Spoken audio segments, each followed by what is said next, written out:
Okay, what's up, everybody? Stoked for today's installment. Thanks for tuning in. And I wanted to talk today about superheroes. And man, there's just so much we could say about that topic, but also Hollywood. So it's going to be a big kind of generalized topic today. So I don't know how long this video is going to be. Uh, I've been wanting to do some shorter videos, but it's been a while since I've done a long one. So it might be a little longer, especially if I keep dilly dallying like I am right now. And and like I said with my videos, I don't prepare beforehand. I just want to talk about things as they come up in my mind. So then it's not super structured. It's kind of organic. And so yeah, this is going to be fun. I think a good conversation. And I just want to open it up by just saying, I'm not a legalist, and I don't think that people like shouldn't be allowed to watch movies. Romans 14:14 says that nothing is unclean in itself. But I do think it's wise for Christians to um, use the tools they've been given, the tools of discernment, the tools of wisdom, to look at the things of this world and kind of see the way patterns emerge. And like I said, I like talking about this stuff because I think it's fun, and just seeing how real the Christian worldview is, and that people can't really escape. Um, they can't really escape God, even though they want to pull God out of everything. Like God keeps showing up, and when we want to secularize everything, we ultimately end up and we create things from a secular worldview. We ultimately end up just recreating different biblical motifs, different patterns of idolatry and demonic things. So we can't really escape that uh, the power of the principalities that are running the show, basically, right? So, and what I mean by demonic is not like spooky or ghostly um, or like horror movie type of things. I'm talking about like the intellectual ascent of the human mind, and namely placing ourselves as human beings in the judgment seat over God, judging God's character, and that's spiritual pride that does that in us.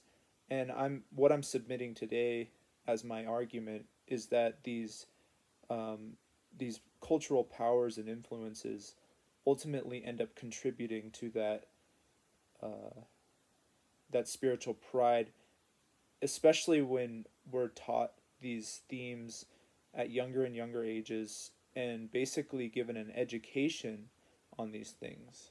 Um, so, I mean, I guess I could start the conversation with Disney movies, right? I was always um, watching Disney movies when I was a kid, and I loved them, and I still do love them. I love The Lion King. I think that's one of the best movies ever made, and I think that even the movies I'm going to talk about now, like the Avengers, and um,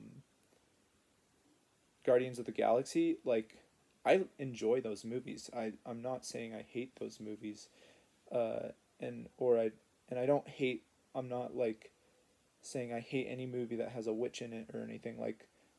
I'm not a legalist like that, but I do I do like to think about these things, and I think we should, as Christians, think critically, uh, and with our biblical lens, because everybody else is interpreting everything they see through a lens, and there's all sorts of criticisms right now that are super intellectual and really interest people. Like there's gender criticism, there's Marxist criticism, there's um, uh, genetic determinism, racial criticism, there's environmental criticism, there's theories in popular culture, that type of criticism.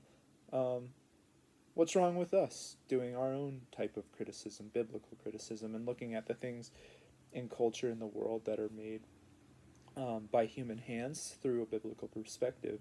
And so I think we can really contribute um, to that knowledge and in a good way, without saying like without condemning our brothers and sisters who enjoy movies that we've identified themes in. Like that's my point of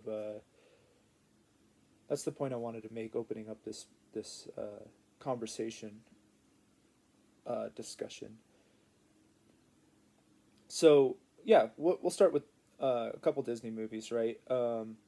So, and this might seem a little bit like I might seem a little all over the place as I talk about these things, but like I said, I don't know what I'm going to talk about beforehand, but I do think that there is something going on with Disney.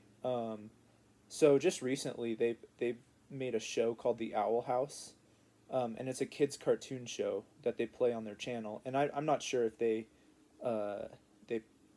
still are doing it or if it got taken down. This was a couple years ago that I learned about this, but The Owl House is basically a show about a witch who dies, and I'm pretty sure I never watched it. It never really interested me. She dies and she goes to hell, and that is where the show takes place. It's a kids show that takes place in hell. I mean, they're walking through human rib cages. There's all these corpses. There's all these demons. So it's like literally a show about um, demons and hell all being good, and it's meant for kids. And like, can you imagine like as a Christian sitting your kids in front of a Disney Channel while you go in the other room, and then the next show that pops on is The Owl House? And some of these things, like some of these images, are actually disturbing. Like, they're not just like I said. There's people walking through dead corpses that are like buildings, kind of like they in the show. Like these corpses are buildings.